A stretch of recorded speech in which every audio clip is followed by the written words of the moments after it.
You just woke up and realized you're still 14 years old, and you've just been dreaming about what adult life might be like. How do you react? In a nutshell, I would start doing things very differently. Study harder, have different friends, have a better handle on how to deal with my parents and my peers. I'm not going to *ucking school today. Longest ucking nightmare of my life.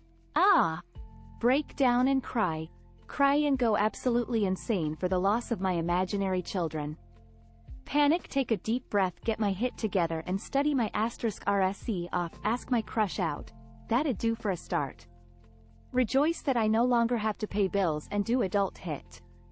I might be going against the grain here, but I'd be devastated. Right now I'm independent, can drive, have a nice job, live with my partner who loves me, and have cats. At 14 I didn't even want to go home from school because my parents controlled every aspect of my life. Lol. Current me is living the life that 14-year-old me fantasized about every day. Holy hit. I'm so lucky. Now I know what to avoid, which people I won't want in my life, and what my job should be from the start. Would be a way better life. Put everything I have in Bitcoin when it was $1. Morning *Inc. How do you feel about daylight savings time? Let's really shake up and shift the entire world clock 30 minutes to do half of DST permanently to promise. The light issues are now half of what they were. Right? Now watch the chaos ensue. I don't care if we stay with DST or not.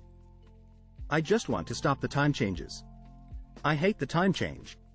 I am an RN specializing in dementia care. Our patients will have behavior issues anywhere from a few days to a month because they do better on a regimented schedule. This 1-hour change affects wake-up time, med times, meal times, activity times, bedtimes. Family members will bring them in for evaluation on medication and other ideas because of change in behavior. I always try to give a heads up this might happen, but a lot don't believe me even though we go through this every 6 months. But to care for someone with dementia can be exhausting, and then to have a schedule disruption will accelerate the behaviors. Hospitals will get a lot more visits from this population also because they have physicians that do not have the advanced knowledge needed for dementia care. If you know anyone that is a caretaker for a dementia loved one, this is the time to send a plate of cookies or a small little gift, especially from the family member that lives out of state and doesn't have to do anything. I will tell you, acknowledging the caregiver during time would be a super nice thing to do. Should be scrapped, outdated bullshit. Arizona keeps the state's time steady year-round. Why can't the rest of the country do the same? I wish we'd just stop it where it is now. Sun stays out longer. We don't need to go back to sunset at 4:30 p.m. when the time changes backwards. What's the most obvious hint a girl was interested in you but you missed all the signs? My time to shine. I was in college in the early 90s and sitting in my dorm room alone. I was high as hell. The hot girl down the hall that I had a crush on and Spokido occasionally came to my room and asked if I would watch her dance routine. That was her final for her dance class. I was like, sure, and went to her room. The room was dark except for some red lighting. I sat on the couch and she put on Enigma. This was a very clear sign that I missed completely. She began her dance. She was in a unitard and I was totally hot for this girl. She did what I would now consider a personal lap dance for me. I was petrified with lust over the whole. When the song was over, she came over to me, about 2 inches from my face, sexy, smiling, and said, "How was that?" I looked at her and said, "That was really cool, you'll do great." And left. I left. I walked back to my room and left. Years later I was driving my car to work, just daydreaming, like you do, and that memory popped up. I would have kicked myself had I been able to. Looked up at me while clinging to my arm and stating, "I could definitely see myself dating someone like you." My brain was like, neat. Maybe one day I'll find a girl who wants to go out with me after all. Edit. As this has blown up a bit, I will elaborate because it gets better. She continued this rather affectionate clinging for about a week, constantly holding on to my arm and making puppy dog eyes up at me. After that week, my friend asked her out and she accepted. They dated for 2 weeks before they discovered that they were blood-related first cousins. Then they continued dating for a week. At bar about 10 years ago, she and I kept making eye contact. Every time our eyes would lock, she would smile and play with her hair. I'd just nod. She eventually came up to the bar next to me when there was no one at the front of the bar. She bumped into me after getting her drink and spilled it on my shirt.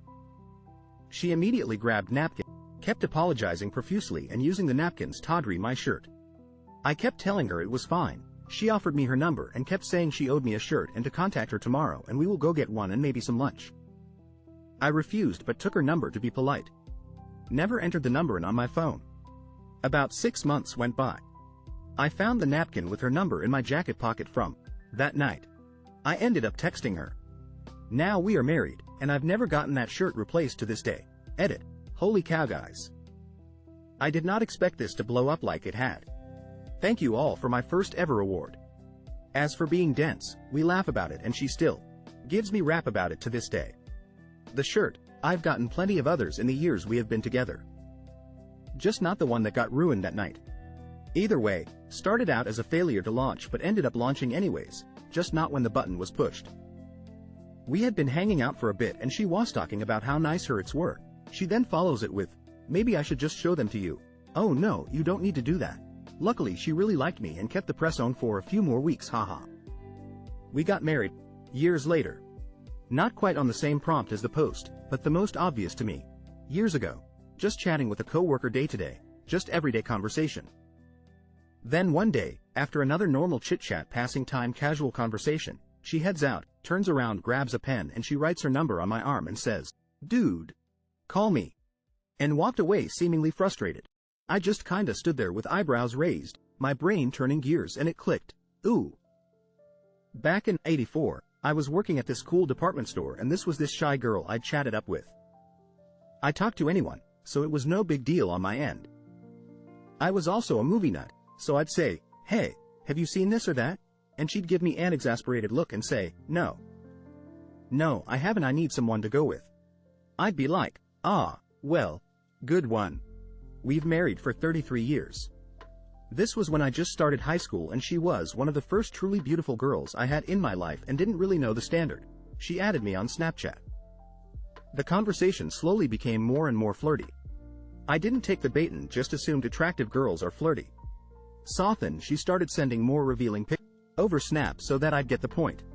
Over these photos I just kept our casual conversation going as if nothing was happening.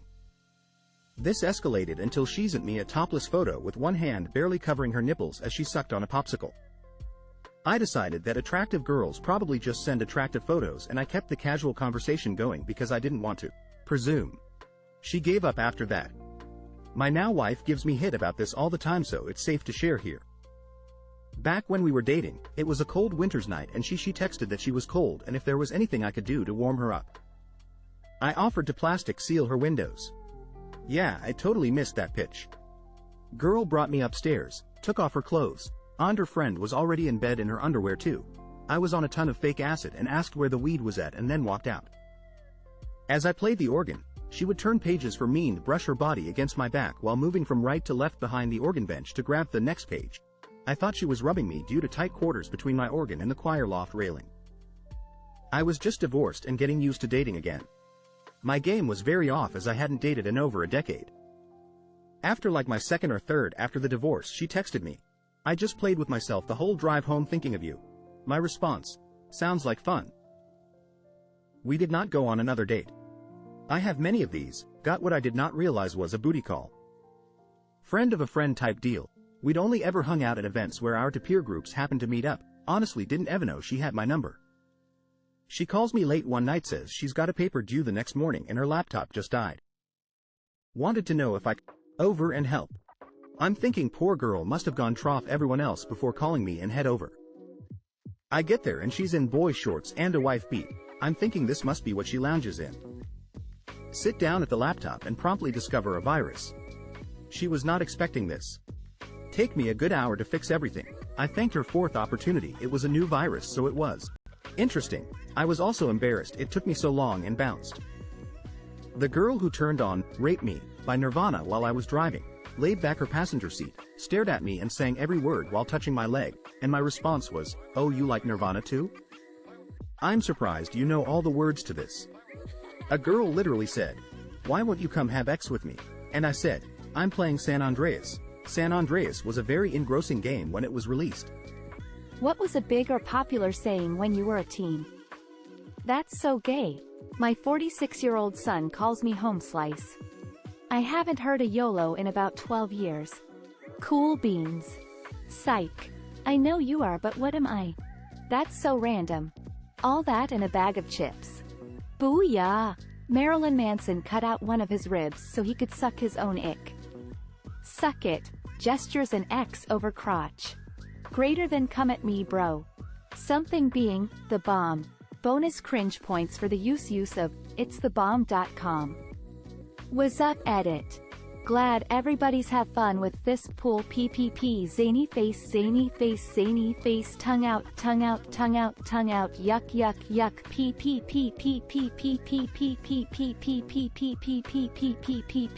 ppp. I crush your head gestures pinching fingers. Whatever. Talk to the hand. Been there, done that. That's my name. Don't wear it out. Gag me with a spoon. Dave's not here, man.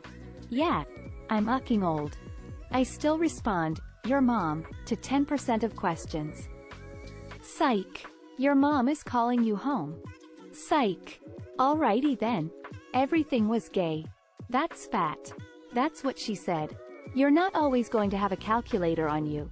You're going to be using cursive for the rest of your life. If you go to college, you'll get a good job.